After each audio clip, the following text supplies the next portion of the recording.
नमस्कार दोस्तों, मेरा नाम है गौरव और आज हम बात करने वाले हैं हनी बैजर्स के बारे में।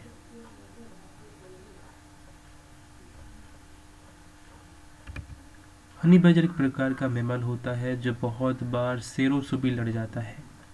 अगर हनी बैजर्स के हैबिटाट की बात करें तो honey badger Africa, Asia, Turkmenistan, Afghanistan, Nepal, western India यहाँ पर ये पाए जाते हैं।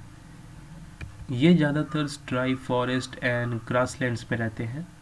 इनको सबसे ज़्यादा खतरा लॉयंस, लेपर्ड, हाइनास, जैकल्स और वाइल्ड डॉग से होता है, क्योंकि बहुत बार इनके बच्चों का शिकार लॉयंस, लेपर्ड, हाइनास ये कर लेते हैं।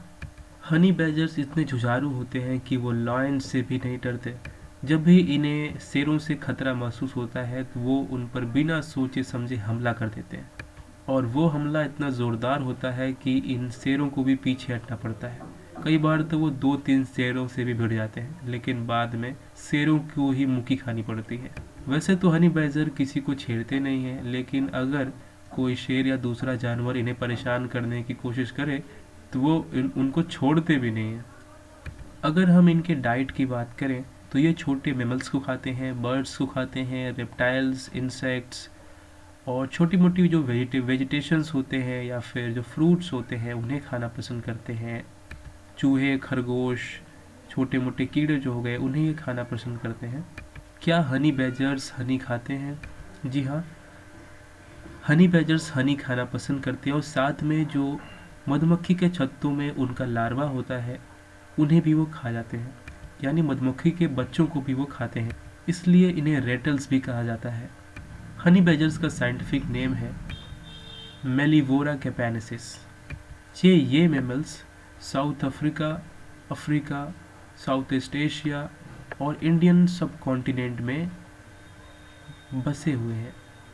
IUCN ने इन्हें लीस्ट कंसर्न की कैटेगरी में डाला है। ये स्पीसीज धरती पर पिछले 70 लाख सालों से है और एशिया में ये पिछले 50 लाख सालों से है। अगर इनके वर्ल्ड वाइड डिस्ट्रीब्यूशन के बारे में बात करें तो ये इंडिया में पाए जाते हैं, तुर्कमेनिस्तान के इलाकों में पाए जाते हैं, साथ में मिडिल ईस्ट, पूरे मिडिल ईस्ट में पाए जाते हैं और अफ्रीकन सब कॉन्टिनेंट में भी, माफ़ करिएगा, अफ्रीकन कॉन्टिनेंट में भी पाए जाते हैं। अगर आप सहारा रीजन के कुछ मिडिल पार्ट को छोड़ दें तो लगभग ये पूरे अफ्रीका में पाए जाते हैं। अच्छी बात यह है कि आप इन्हें भारत यानी अपने देश में भी देख सकते हैं। भारत में इन्हें ऊद बिलाव के जैसा समझा जाता है। बहुत लोग भारत में इन्हें ऊद बिलाव भी कहते हैं। भारत में ये western Ghat, Himalaya, Deccan plateau, Thar desert, central Indian forest, south Indian forest, the Chilika lagoons यहाँ पे वो पाए जाते हैं। जिन नेशनल पार्क्स में आप इन्हें देख सकते हैं वो है Bandhavgarh national park, Kanha national park, Sariska national park, Gir national park, Kuno national park. इन नेशनल पार्क्स में ये मौजूद हैं। भारत में इनके पॉपुलेशन के बारे में कोई खास डाटा मौजूद नहीं है, लेकिन कुछ नेशनल पार्क्स में देखे गए हैं, जैसे कि सरिस्का टाइगर रिजर्व में, गिर नेशनल पार्क में कहीं कहीं छुपे हुए मिल जाते हैं। ये एक बहुत ही रेयर स्पीसीज़ है जो बहुत ही कम दिख पाती है। यह भालू जैसे दिखने वाले जीव भालू नहीं होते। इनका ज़्यादातर संबंध ऊद बिलाओं से होता है। इनका शरीर बहुत ही गठीला होता है और ये काफ़ी मजबूत होते हैं, साथ ही वो बहुत तेज़ी से दौड़ सकते हैं।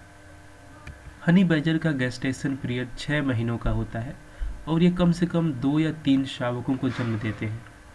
इंसानों के साथ संबंध इनके बहुत अच्छे नहीं रहे हैं। इंसानों की मुर्गियाँ और बतखों को चुराने में माहिर होते हैं। अगर एडल्ट मेल के वज़न की बात करें तो उसका वज़न 9 से 16 केजी तक का होता है और फीमेल का जो वज़न है वो 10 केजी तक होता है। इंटरनेट पे उपलब्ध इस वीडियो को ही आप देख सकते हैं, जहाँ पे हनी बैजर से 2 शेर भिड़े हुए हैं, फिर भी वो उसका कुछ नहीं कर पा रहे। लेकिन बहुत बार हनी बैजर शिकार भी हो जाते हैं, लेकिन वो इतने जुझारू होते हैं कि अपने अंतिम सांस तक जो है ना वो लड़ने का प्रयास करते हैं। अगर इनकी वर्ल्ड वाइड पॉपुलेशन की बात करें तो आज ये दुनिया में करीब 1000 से 2000 ही बसे हुए हैं। भारत में भी संख्या इनकी बहुत कम है। अगर आप वाइल्ड में कभी इन्हें देखने जाएं तो शायद ही आप इन्हें कभी देख पाएंगे। आपका लक अगर अच्छा रहा तो ही आप इन्हें देख पाएंगे। नेचर और वाइल्ड लवर के तौर पे मुझे अच्छा लगता है कि ये जानवर हमारे देश में भी पाए जाते हैं। हनी बैजर्स बहुत ही जुझारू, बहुत ही अग्रेसिव और कभी ना हार मानने वाले जीव होते हैं, जिनसे हमें सीख भी लेनी चाहिए। ये इतने जुझारू होते हैं कि ये अपनी अंतिम सांस तक लड़ते हैं, चाहे सामने शेर ही क्यों ना हो। इस सुंदर जीव को हमें बचाने की ज़रूरत है, इनके घरों को सुरक्षित रखने की ज़रूरत है। ये जीव सच में एक अद्भुत जीव है। मैं इसे मैं इसे जितनी बार भी देखता हूँ, मैं इसके बारे में और जानने का प्रयास करता हूँ। इनके कंजर्वेशंस के बारे में जानने का प्रयास करता हूँ कि इनको बचाने के लिए क्या कार्य किए जा रहे हैं। दुख की बात यह है कि इनको बचाने के लिए कुछ खास कार्यक्रम या कुछ खास प्रयास नहीं किए जा रहे हैं, लेकिन ये जहाँ भी हैं वो अपने अस्तित्व को बनाए हुए हैं और हमें उम्मीद है कि हम इन्हें बचा पाएंगे। मिलते हैं किसी और वीडियो में, तब तक के लिए बाय।